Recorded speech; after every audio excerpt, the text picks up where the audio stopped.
It's starting.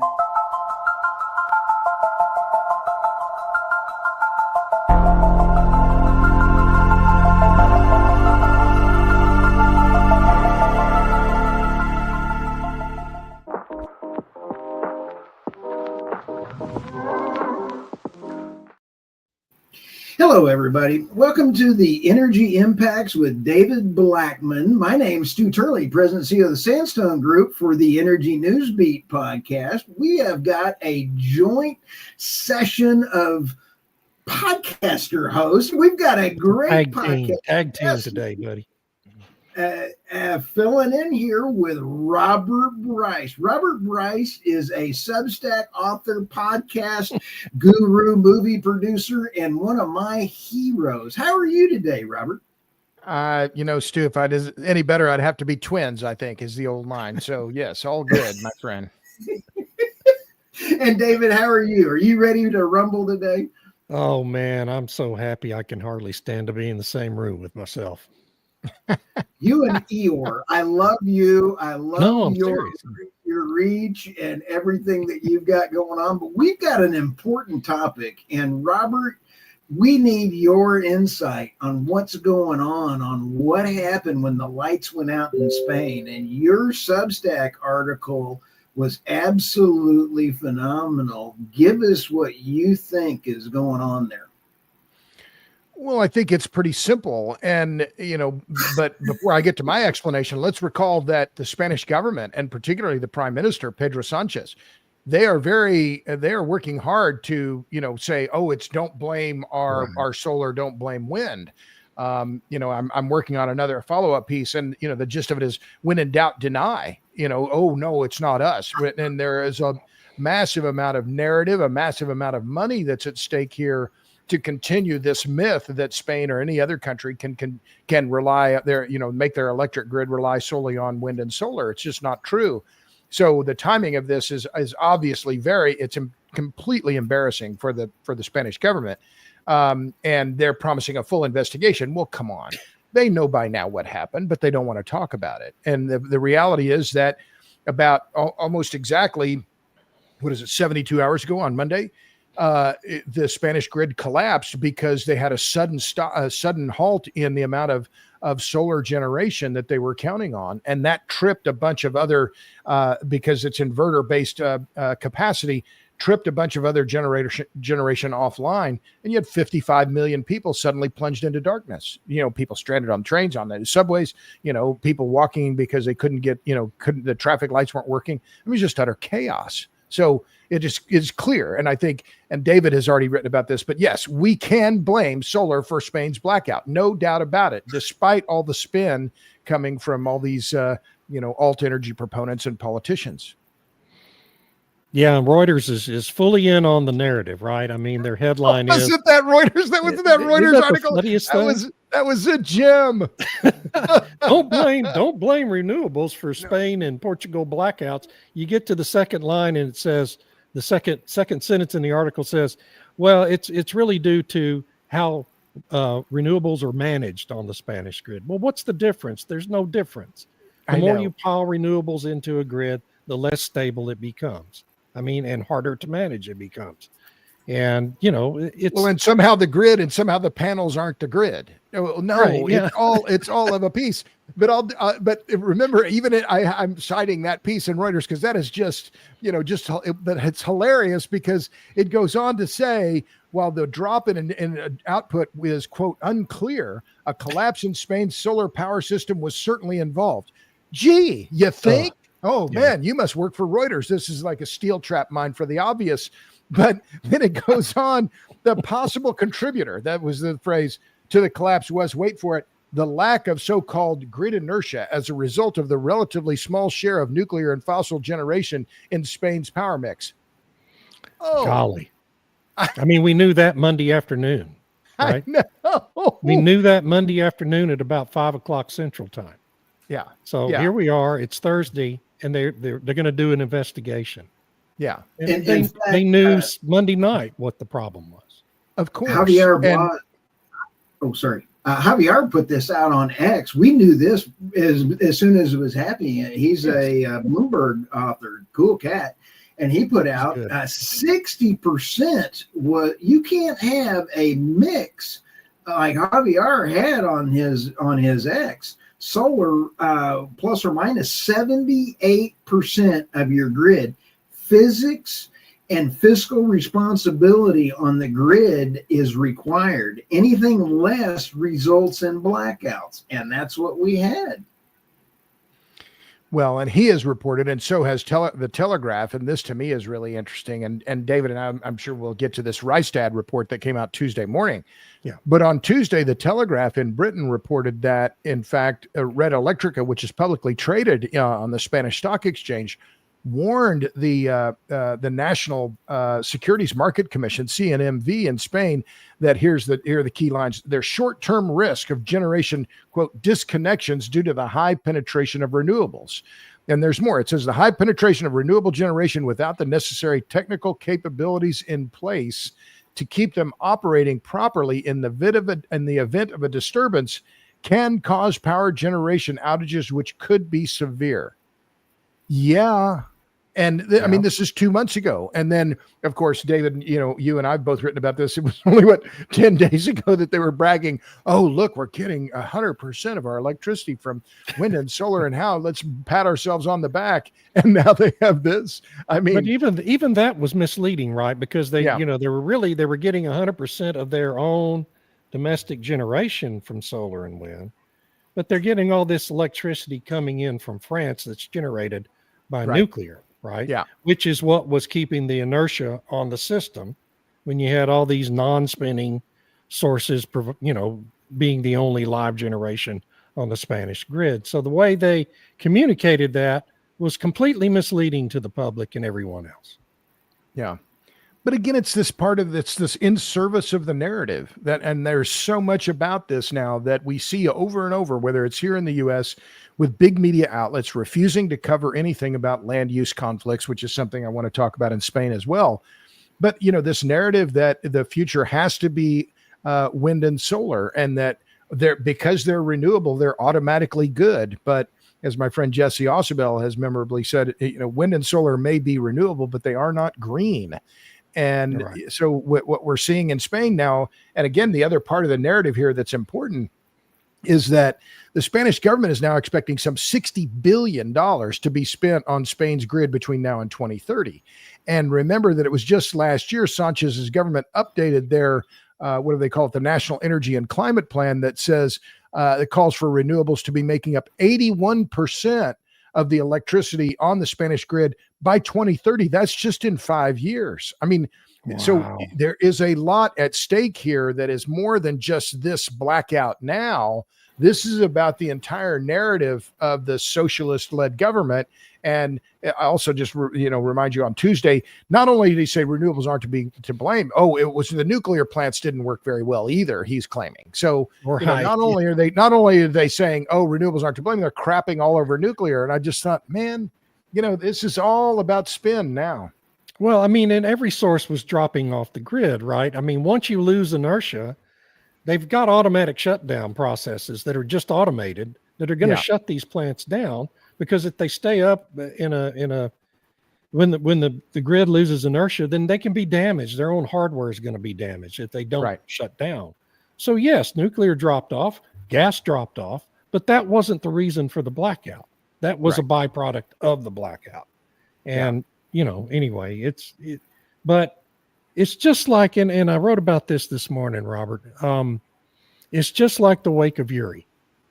Winter Storm Uri comes into Texas, February 21, freezes up a lot of the gas, freezes up all the solar, all the wind. Wind and solar are first to drop off the system. It causes a crisis in generation supply. Gas drops off because the transportation shuts down. And then coal starts to drop off. It's a domino effect. Right. And we were 2 minutes away from losing the whole grid for a month. I mean, literally, it was that close. So Texas has implemented all these reforms now to winterize all the gas plants and the transportation system. And, and they're continuing to implement new reforms in this session designed to strengthen the grid. But at the same time, we were already overloaded with wind capacity. Now we're overloading the grid with solar. Over half of our generation capacity in Texas now is wind and solar combined. Now, running at 20 to 25% efficiency, so it's not half the daily generation. But I believe, and I'm getting very concerned, that despite the good performance of the grid the last 2 winters and summers, we're going to end up overloading it just like Spain has done with these renewables. And in a few years, we're going to be in an unstable situation again in Texas. And I wonder if you share those concerns, or am I off base about that?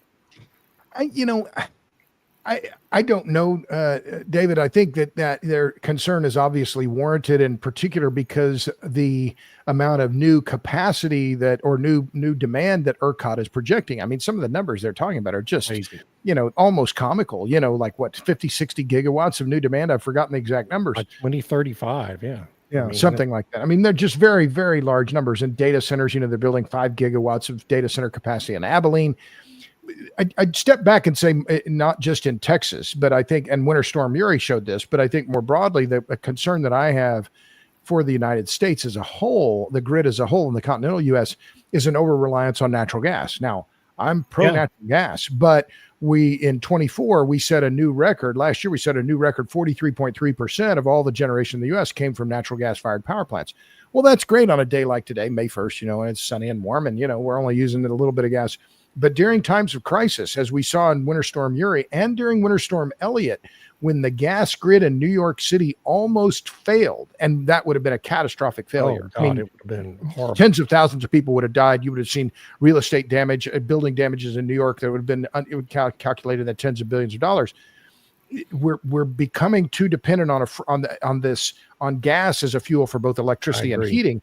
And FERC and NERC have warned about this repeatedly, of the overlap between the two systems, but they're managed separately. So, in terms of an energy security concern, that is one that's at the top of my list. Yeah, no, I totally agree with that. It's dangerous to become over-reliant on any single power source in an integrated grid. There's no doubt about that. Yeah. It's why I think, frankly, we're probably going to end up having to build more coal plants in the United States before too much longer. I really do. I think it's going to come down to that because of the timelines in nuclear and natural gas. And, it's just, coal is there, it's available, and it's very easy to build one very quickly. Huge issue that we're talking about right now, and that is the energy policies of net zero that Secretary Wright has been talking about, and dead on right. David, you are phenomenally right, and I applaud you. And Robert, as always, you are beyond right. Here's where it really concerns me, and you take a look at microgrid technology as far as in Abilene, Texas. That new Stargate data center that's going in is huge. It has its own natural gas power plant that is going to be dedicated to it and not attaching to the grid. This is bringing in it would support 90,000 homes for natural gas. So if you're bringing up your comment on natural gas, too much reliance on natural gas, we're going to be busting up the grid into those that can afford it and those that can't afford it. And if you can afford it, you're going to have your own dedicated microgrid. But what about that supply going to that and how that plays in? This is going to complicate the issue hugely. I agree. I agree. And this, the ability of big tech to effectively secede from the grid, we haven't seen this before. I mean, this balkanization of the grid, and this is going to be a key issue for FERC. And FERC has intervened and talked about some of this with the Amazon's plan to use, I believe it's Amazon, where they were going to use commandeer all the power. They're going to buy all the power from Susquehanna. So, this brings in a lot of issues around fairness, around cost sharing, and remember, all of this is happening at the same time in the United States when, not just in Texas, but across the country, there are projections for massive increases in electricity demand. Now, will that materialize? We will see, because do we have, as one woman at NRG put it during CERA Week, we need more transformers, turbines, and people. And without those, we can't build this massive amount of capacity. So a lot of things are coming together in the United States, but Europe and this blackout in Spain, and of course California and Australia also, they provide clear warning signs to the U.S. Don't do what we're doing.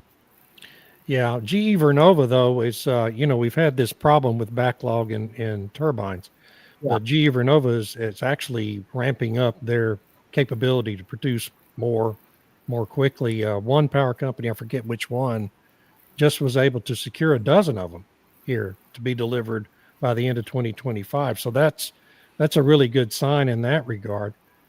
Back to Spain and Portugal.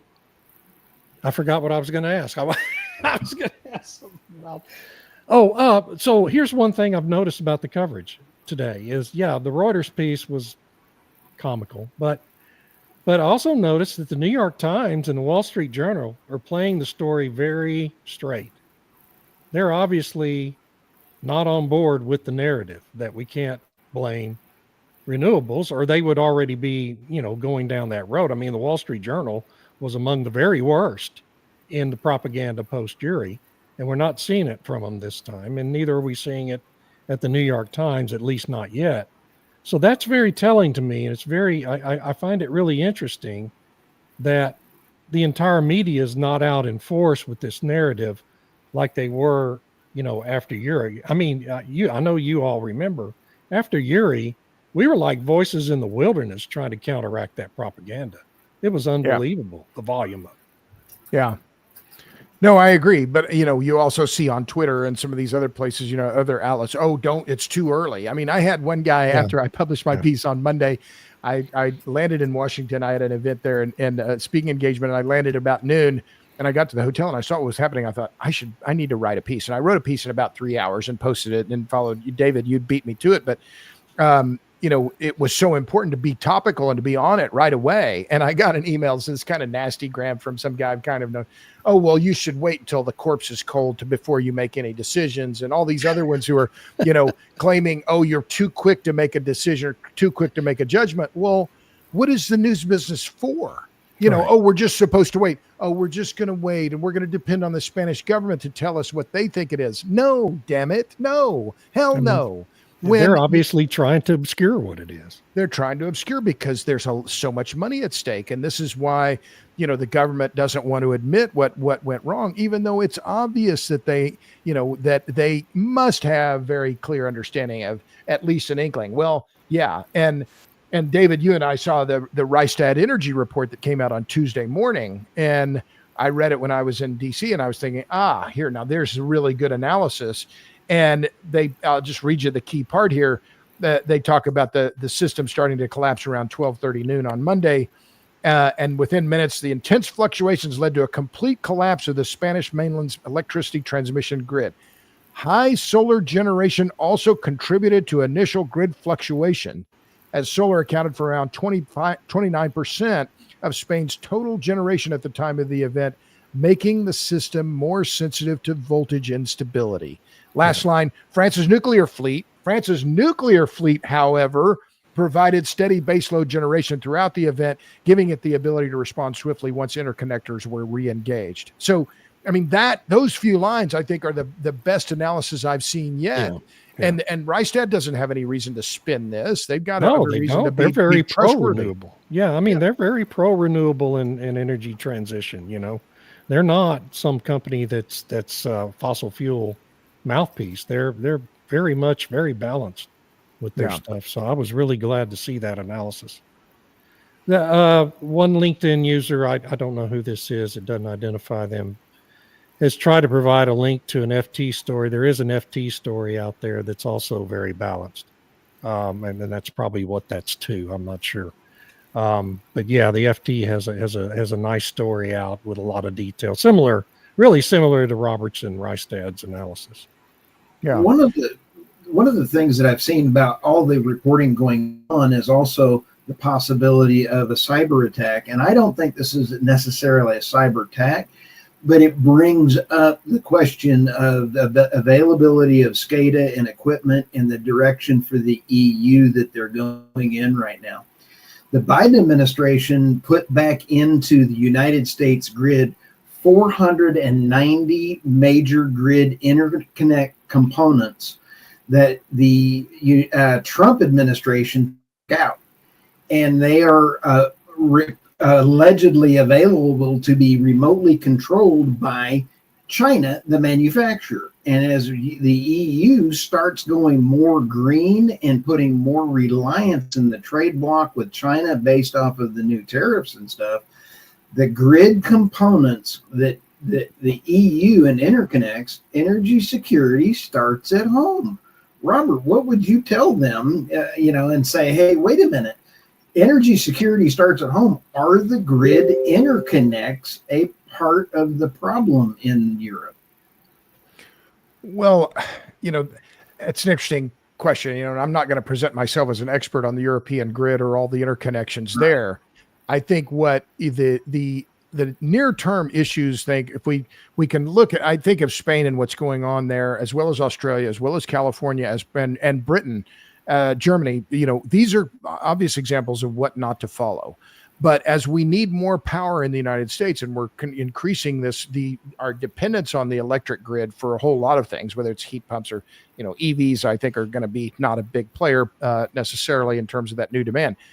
But how do we build it out? And where do we get the transformers? And are we going to have enough people? These are the things that are concerning to me, because as I travel, I hear it over and over again. We don't have enough people. We don't have enough welders. We don't have electricians, steam fitters, pipe fitters. We need these skilled trades to build out this capacity. But also the transformer issue is one that still is going to be one that's going to be very difficult to solve, because we can't ramp up that capacity for high power transformers, for these pad mounted transformers. This takes time. And so this may be one of the things that slows the rollout of the expansion of the grid in the United States. I'm observing that and making that as an observation. This is going to be one of the brakes on this expansion of the grid, both here in the U.S. and I think in Europe as well. One of the tools the president has available, we saw him use it during COVID, is to declare an emergency and invoke the Defense Production Act, right? Yeah. Which he could theoretically do where transformers are concerned. The question is going to be, that basically enables him to clear the way permitting wise, for those kinds of bureaucratic holdups for companies who want to make those things to come here and do it. Yeah. But are there companies that want to come into the U.S. and become manufacturers of these kinds of transformers? And I just don't know if those companies are out there or not. Well, and also, let me be clear. I'm not a Republican. I'm not a Democrat. I'm disgusted. But these tariffs are throwing a ton of uncertainty into all manufacturing. Yes. So whether it's copper or steel or in these transformers, goes and knows, right? Grain-oriented electrical steel, non-oriented electrical steel. These commodities are they're key to the production of transformers. We depend on a lot of imports for those, look at another part of the energy sector, LNG export facilities. Some of those projects are going to be delayed, perhaps even halted, because of the uncertainty of these tariffs, because of the amount of raw materials, steel and aluminum in particular, that are needed to build them. So, this is only adding to the uncertainty in the economy these days. And it's something that I don't know. It's historic, and as I see it, the amount of uncertainty we're seeing with Russia, Ukraine, energy supplies into Europe, tariffs, commodity prices, all of this is the falling price of oil, falling price of natural gas. We're living in interesting times. Yeah. So interesting, just an aside, I'm interviewing the chief operating officer at Woodside this afternoon about their new LNG facility they're planning in South Louisiana. I'm going to ask him that question about, their concerns about the tariffs and related to steel and aluminum in particular, and just see if they're anticipating that being a roadblock to, or at least a delay in construction of that thing. Unfortunately, that won't be a podcast, so I'll just have to write about that. Robert, what you talk about is energy policies. You mentioned in one single breath critical minerals, manufacturing, everything else. And I feel so comfortable with our pick for Secretary of Energy. Holy smokes, Batman, Chris Wright. is absolutely a rock star. Doug Burgum leading the Secretary of Energy, and Lee Zeldin. What a trifecta of incredible leaders that we have. This is a huge problem that we need to get in front of, and we want to have you in there and have a call with them and try to say, here's what we do, because Chris Wright they're all rock stars in their own right. Well, I'm a big fan of Chris's, and I'm very pleased about that pick. To me, it's the one that of all of Trump's picks that I think is just really important. And I would say why. You asked me why. Well, he's a humanist. He's an energy humanist, and he understands the importance of energy to people fundamentally and how important it is. And I was in Washington. I met with a few people there, some in the administration, some in the Senate, and they asked me, well, what would you do if you had one priority for the federal government and for the Trump administration on the energy side? I would say, the oil and gas industry, they're going to be fine. They've always been fine. Focus on nuclear power. If we need to have federal government involvement in nuclear, but that's a heavy lift, and they have to solve not just a couple of things. You have to address the capital issue, the regulatory issue, the fuel supply, and the waste, and they have to address all of them. So I really, if I had one hope for this administration on the energy front, that's it. I think a lot of these other things are going to happen, but that nuclear is just going to need its strong governmental support. And I've heard some positive noises, but I'd like to hear more. Well, we only have two authorized new nuclear applications right now in the United States. One's the Abilene Christian molten salt reactor, and I don't know what the other one is off the top of my head. We need nuclear badly, but we're decades away. You had mentioned the natural gas, and if you're a businessman wanting to know where to put a new power plant for AI, you got to look to the pipelines. In 2024, Texas was the only one in the country that had 5 new pipelines go in. So it's either the Marcellus or it's Texas where you're going to want to put an AI data center in here. Right now in the United States for natural gas, we have a maximum of planned, operating, and rolling 4,263 megawatts of natural gas power plants. But under construction, pre-construction, and announced is 2,262. That's a huge growth of natural gas power plants that we've got in the United States coming online. Yeah, I agree. And when you look at the maps of where data center capacity is going to be built, the first is Virginia, and particularly around Dulles Airport, I think 30 gigawatts, and Texas is second. One quick point, and I just looked up. So NRC has given Natura a construction permit for their project at Abilene Christian, but they don't have a reactor design permit. So, as I understand it, there are no projects under there. Some of these projects are moving dirt, and good for them, but they still don't have a design. The reactor permit has not been issued. Wow. We are behind the curve here. Way behind the curve. Way behind the curve. Way behind it. We're behind Canada on nuclear. Yeah, I it's interesting. You mentioned Chris Wright. I think he was in Poland earlier this week because the Poland is going to build AP1000s. I need to double check that. But he announced just signed the contract for 2 new Polish American-built reactors. It's pretty huge. Yeah, and so they're going to use, here it is. It's 3 Westinghouse AP1000s. In northern Poland, scheduled for operation beginning in 2033, 2037, 2038. So, to me, that's really important. And of course, it makes sense that they would do it in Poland because Poland has a long history with Russia and all of it's bad. And they don't want to rely on Russian gas for anything. So, but I think that Canada, yes, I think so. But I would bet on Europe, the French, Poles, maybe Estonia, those places, because they have, natural gas prices are 3 times what they are here in the U.S. So I think we're going to see the deployment of new nuclear in Europe far, far sooner than we will in the U.S. or even in Canada. What do you guys think? Andrew Patterson. Oh, go ahead. Oh, no, go ahead, David.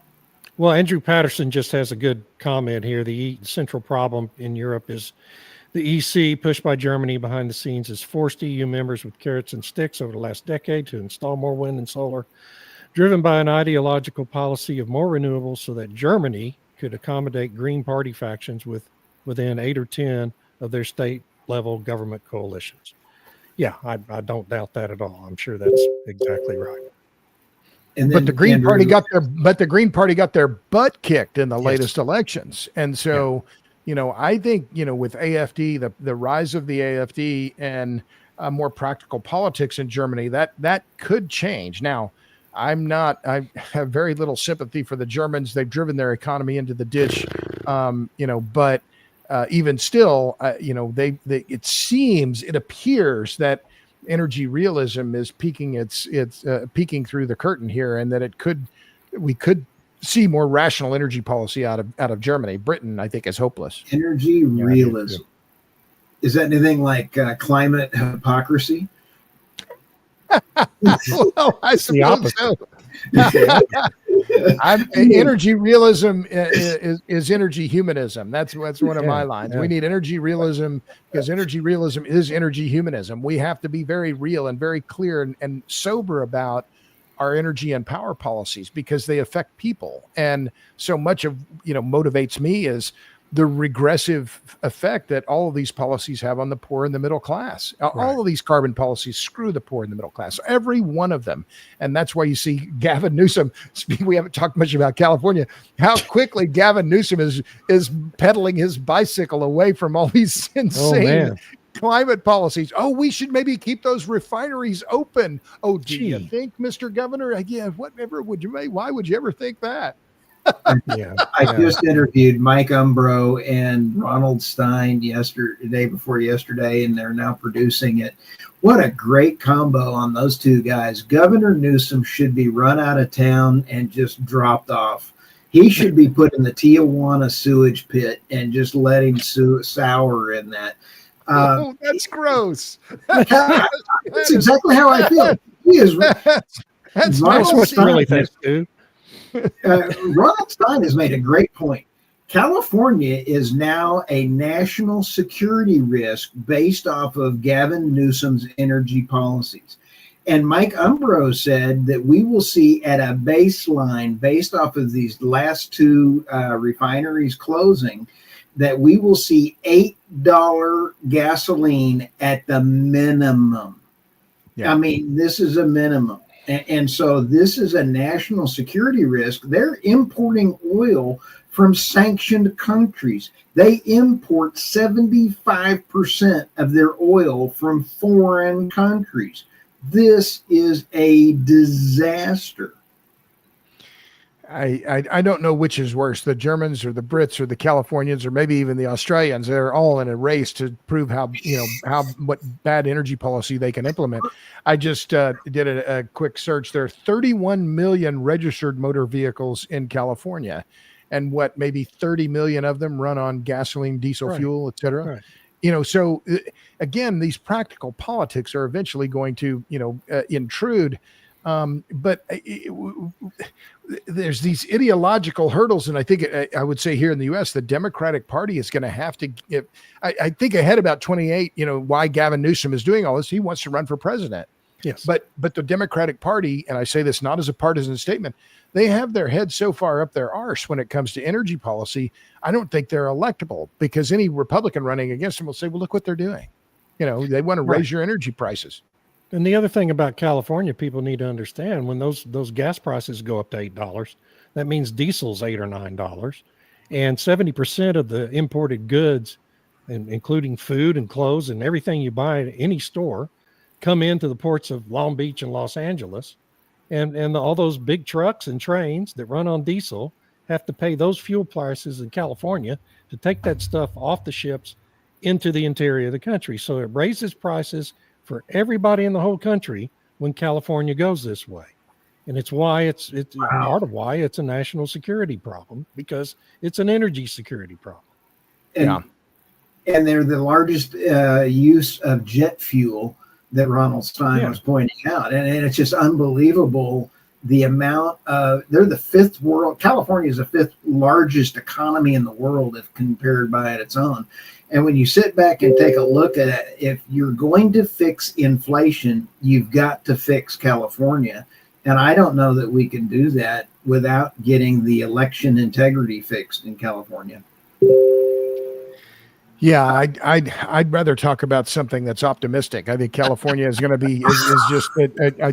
I say that with no joy. I mean, it's just the vast bureaucracy in California. Remember, all these EV mandates and the rest of it, they weren't passed by the California Assembly. They were passed by the bureaucracy. Yeah. And that is the other part of this. And I think that, if we zoom out from California and their EV mandates and whether Congress is going to, override some of these, the way the federal government has deferred to California over the past few decades on policy, I think that, the question is how is to what extent will the federal government then Bigfoot these net zero policies at the state and local levels? Because that's the other big political issue that is going to have to be dealt with in the near term and over the long term in terms of climate policy in the U.S. Yep.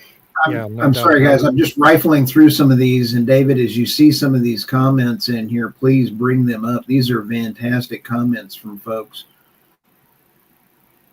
National referendum. Oh, sorry. I love this from Patrick Devine. All the rational people leaving California, pretty much only the Newsom groupies are still there. Well, yeah, they're a big part of it. Yes. Oh, now and they're moving to Austin, and that's the problem they're moving to Texas and they're bringing their politics with them. But let's not get into that one because speaking of horrific, I've got a video of the Republican-led Congress trying to write state policies now. So hang on, let's just watch this little bit of a video here. This is Republican leadership in the Texas Congress.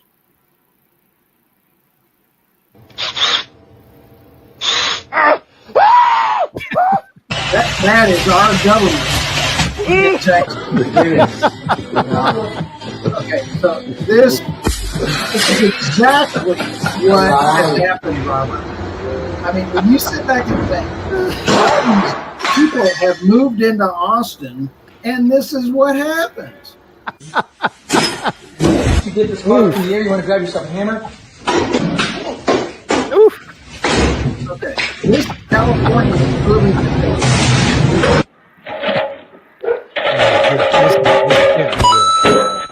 In case you're questioning my judgment in buying this instrument, this fine instrument made in America, it does have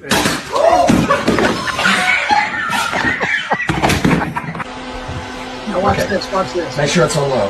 This is me doing a demo.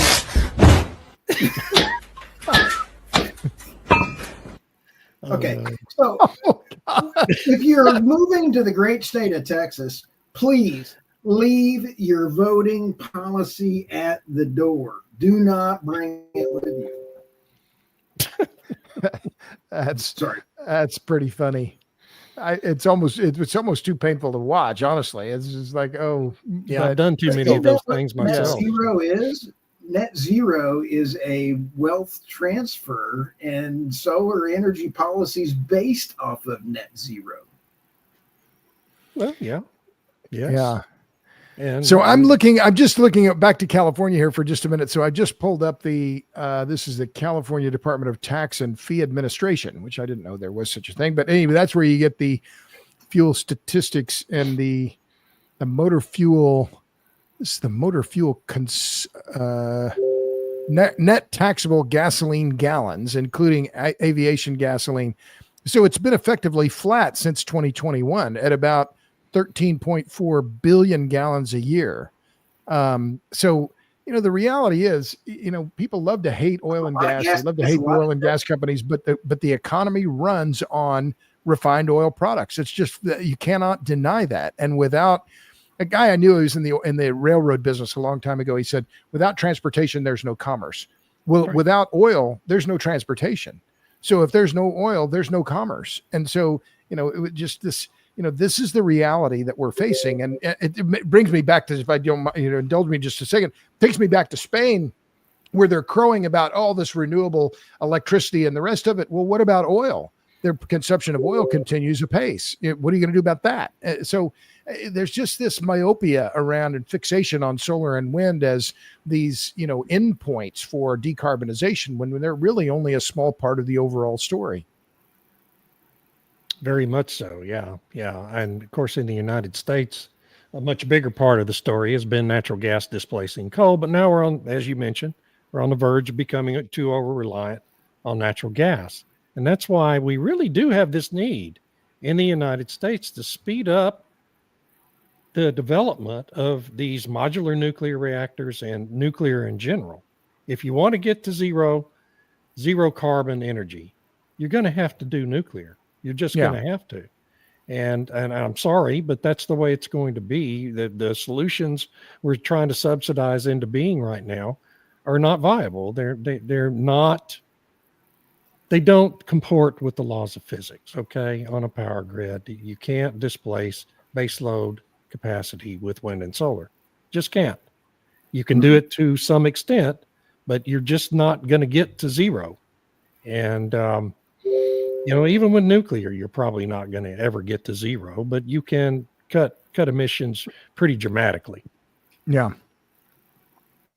What do you see happening about the manufacturing capabilities coming around the corner with President Trump's tariffs onshoring our new manufacturing? We lost 90,000 manufacturing shops in the United States, whatever the number was. It was an astronomical, huge number. I believe it was 90,000 manufacturing shops we lost in the United States. Do you see those coming back in? Because shipbuilding is a huge part of this, because we can't, Qatar has 70 LNG tankers. Japan has 30. There's just a huge LNG. Secretary Chris Wright just said, we are going to have LNG as our biggest national exporter and offsetter of the trade deficit. But we can't guarantee supplies because we don't have a fleet. We have one LNG tanker flagged under the United States that holds about this much LNG. It can't even make it to Hawaii.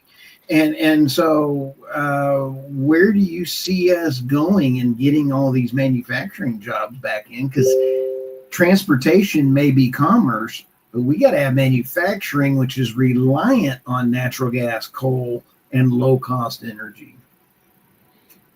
Make sense? Well, there's no doubt that's a big focus area for the administration, but it's an enormous aircraft carrier to try to turn around in the middle of the ocean. We've been shipping off our manufacturing facilities and jobs for 45 years. I mean, really, since the late 70s, early 80s is when that, and it was a conscious decision by two different administrations, Carter and Reagan administrations, to go down that road. And really, it all started in the Nixon years with the opening to China. And to bring it all back, it just means, billions and billions of dollars in new investments. It takes time. It takes a lot of people, a lot of training of people to be capable of doing the jobs that are necessary. And, it's a years-long project. And the problem is we're going to have an election in 2028. You might elect another Democrat, and then it all stops. So, Yeah, and this is one of the challenges, the key challenges for nuclear. And there was a comment that came up just a minute ago about the need for SMRs and nuclear. And I completely agree that we need that policy imperative, but we need a bipartisan approach to nuclear. And so a long time ago, I was in a guy I knew who worked at the Department of Energy at that time. His name was Vic Reese, and he said, "Well, the problem with nuclear is that you need strong government support, and you need it sustained. And the problem is that Republicans are pro-nuclear and anti-government, and Democrats are anti-nuclear and pro-government. Republicans and Democrats are nuclear and pro-government involvement in that sector, and that's going to be very difficult to make happen just because of the party divide." And the Democratic Party, again, not saying this is a partisan observation, they've been anti-nuclear since the 1970s.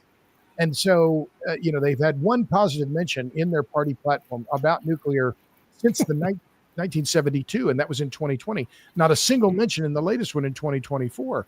And none of the Democratic Party candidates talked about nuclear, I think, with the exception of maybe Senator Booker from New Jersey. But, that is going to be one of the key challenges here. And now, let me just say one other quick thing about this. There's litigation now that's pending.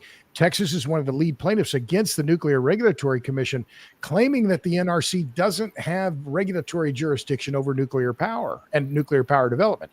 Now, that could be really fascinating if you take away that regulatory oversight from Washington on the reactor design thing. That could be a game changer. There are a lot of things that have to happen there, but I'm absolutely bullish on long-term prospects for nuclear, but we have to get off the dime. Yeah. I want to address one thing. Andrew Patterson comments. He says, not true. Enough Dems are sold on nuclear. The Advance Act passed with 88-12 in the Senate. And that's true. That's true. I mean, there were enough Democrat senators to create that vote, but their party's voter base still remains very anti-nuclear. And that's going to be the real motivation in elections. So it's going to drive the party's policy for years to come. But I was happy to see that vote in the Senate. And that's a fair point. But there's a difference between saying we like it and then appropriating $3 or $4 billion for uranium enrichment, which is one of the next key points. And remember, last year, the Barrasso bill it begins a prohibition on the importation of Russian nuclear fuel beginning in 2027. Well, we get about 25% of our nuclear fuel from the Russians. No. So, and it's so unnecessary. We got uranium all over this country. The Canadians have uranium. The Australians have uranium. We can import the raw material and process it here and enrich it here.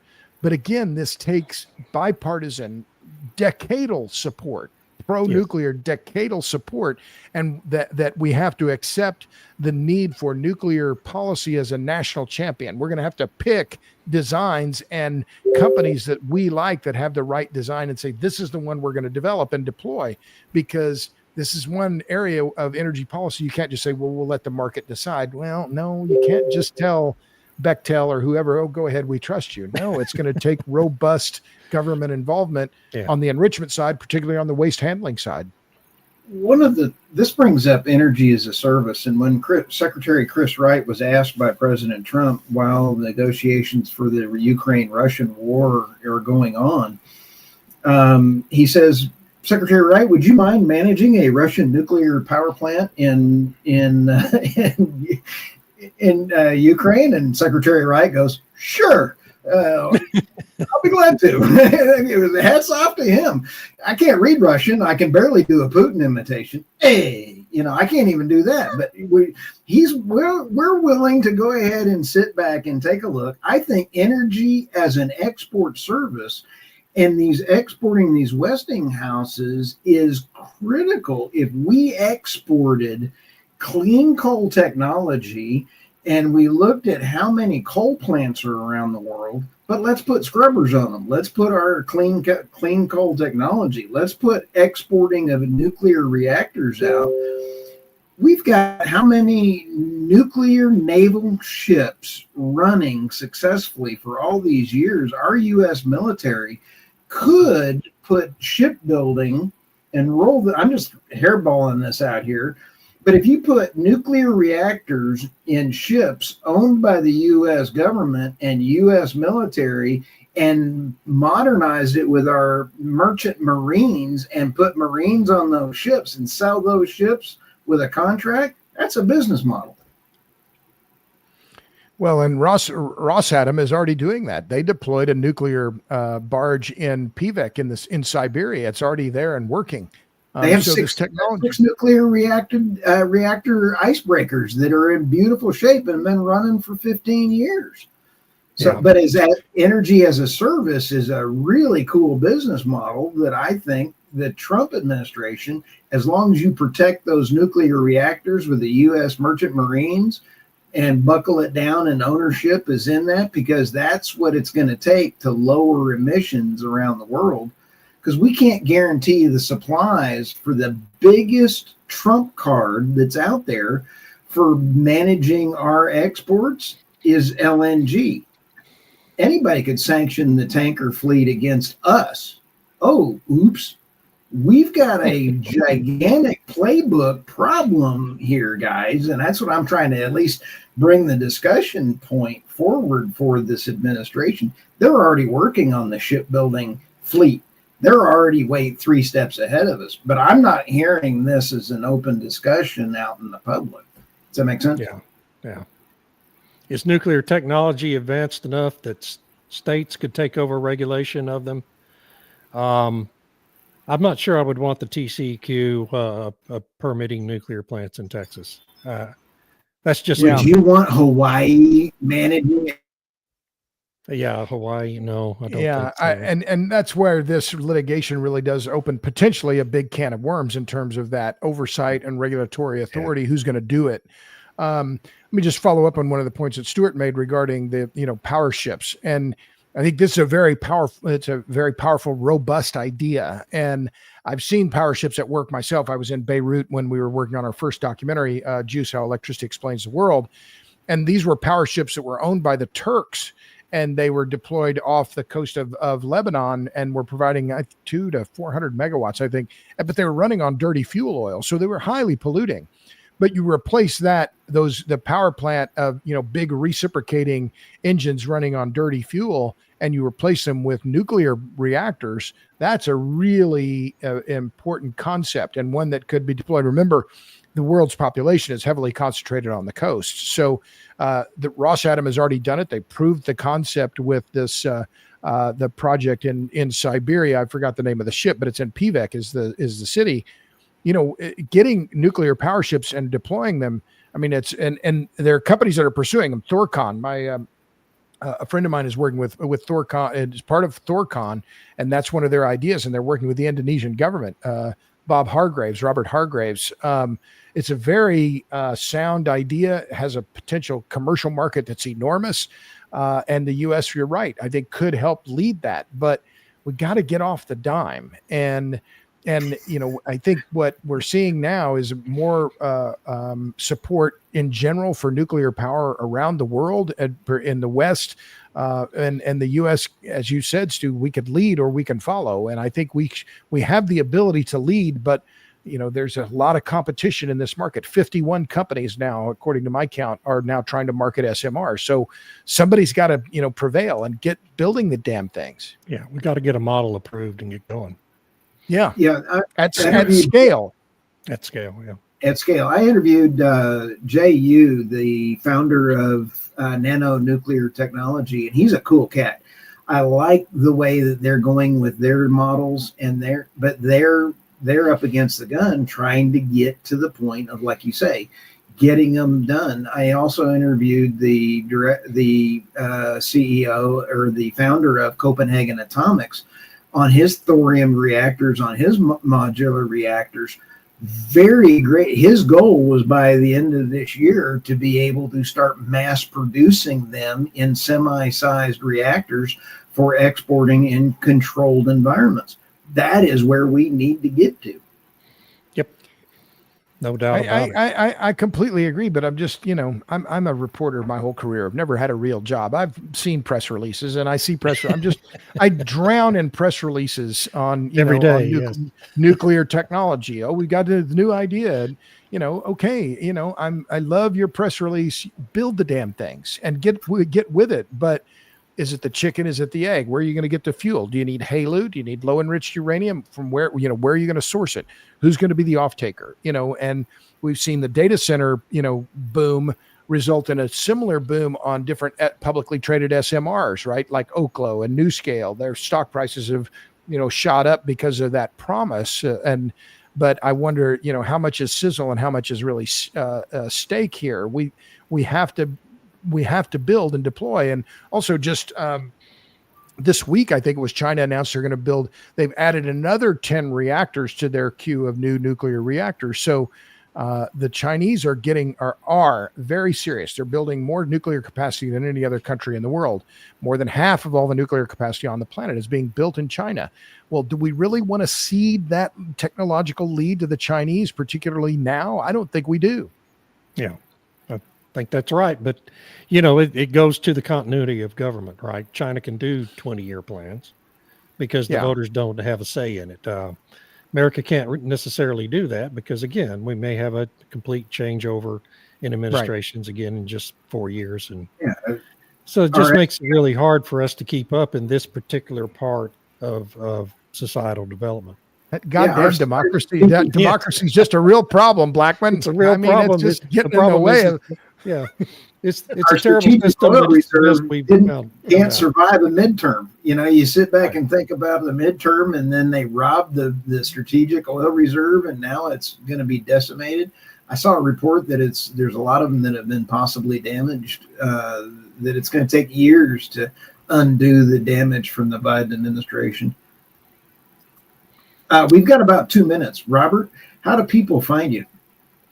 Well, I'm easy to find on the Google. I'm on, as you mentioned earlier, I'm on Substack. My handle there is robertbryce.substack.com. That's where I'm writing almost exclusively these days. I did have a piece in the New York Post a couple of weeks ago, but I love Substack, and I know David's on Substack, and it's just an amazing platform to be able to write what I want, when I want, how I want, with the graphics I want. I find it just incredibly powerful. And now in my decrepitude here that I can have that freedom to publish as I like. But I've done 2 documentaries, juicetheseries.com, juicethemovie.com, our docuseries, Tyson Culver directed, 5-part docuseries, each is about 20 minutes long, juicetheseries.com. We've had over 3 million views on that on YouTube. It's free. It's fantastic. And what else do I do? Oh yeah, I do a little public speaking, and I was a podcaster. I gave up the podcast because not as energetic as you guys. But I'm incredibly lucky to do what I do. That's what I do. It's my purpose and my passion. And I love this stuff, and I know you all do as well. And David, we do, absolutely. Yeah, well, I'm at Substack too, but I want to endorse Robert's video series, that 20-minute videos. It's fantastic. One of the best documentaries on energy you're ever going to watch. Go watch it. Juice, the series. I'm at davidblackman.substack. Come see me. Would love to see you over there. And I'm at energynewsbeat.co. We got about 100,000 people a day on the site right now, and we've got the energynewsbeat.substack. Robert, guys, we are going to be over 18.5 million transcripts of my podcast read this year. We're on track to bust through that. A lot of readers. 2 million downloads this year. We are on track to bust through that, probably to 2.4 million on the podcast. So it's great guests that make the huge difference, because I'm too stupid to think of this on my own. But look at that handsome face, though. You make up for it with that magnitude of your pulchritude there. I just want to close by agreeing with Patrick Devine. This was a great discussion, and we need Thank to you, do Robert. it. It's my pleasure. It's my pleasure, gentlemen, and let us all be thankful that we don't live in Spain. Exactly. I was there 6 months ago. I'm glad I wasn't there Monday. Hey, Robert, you've got a backup generator at your house. I doubled it, and I've got 2. So I'll see you and raise you a generator. Can I tell the quick story about how my wife and I agreed on this? So, absolutely. We were blacked out during Winter Storm Uri, and last year I met a guy I liked. He was a contractor, and he had a deal with Generac, and he installs them. That's his business. And so he gave me a pretty good price. It was like $15,000, 22 kilowatt Generac, and all in. And he gave me a deal. And so I went to my wife, Lauren. We're going to be married 39 years in June. And I said, well, darling, I kind of want to get this. I think I do want to get this backup generator. And she says, well, how much is it? I said, $15,000. She said, I don't want to spend $15,000 on a stupid ass generator. Why don't we spend that? And we could go to Europe. We could do something else. I said, yeah, I agree with you, darling. I love you. And okay. Yeah. And then she says, but if we have a blackout and we don't have the Generac, you're going to blame me. So now we have a Generac. That's how marriage works. So, I will learn how you did that, but that's why I have 2. Oh, his and hers. Nice. Exactly. All right. We'll see you guys. That's funny. All right. Thanks, everybody. All right, y'all. Seeing you again, Robert. Ciao.